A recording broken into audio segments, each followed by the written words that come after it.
骑车真正的细日来关心台中的不幸。这个台中市大里区一间这个自助餐店，员工准备要这个做生意，准备要串菜的时阵呢，这个灶卡的假使讲可能有漏假使所发生起爆的意外，造成店长甲一个女员工受伤，被送去病院。其中的店长规身躯60%以上的2度的烧烫伤，伤势真严重。加在2个人送医急救了后呢，性命现象拢真稳定。警察人员调查，这间这个自助餐呢都开业都开无试营运，差不多1礼拜外8-9天尔，店内设备拢是新的，敢是管线还是假使路出问题？台中市的商局人员要你调查。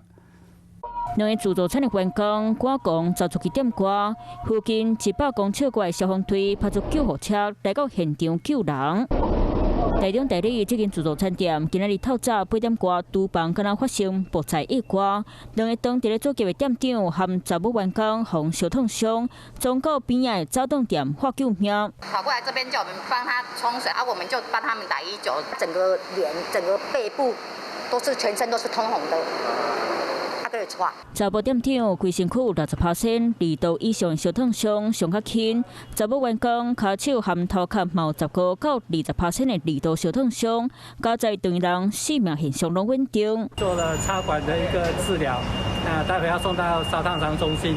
这间自助餐店打开播3号开始试营运，厨房的设备拢是新的，现在发生一个意外，伫路口洗菜员工嘛唔敢相信。我看到的时候就火啊，就嘣一声就火啊。他这个都经过检查都合格的。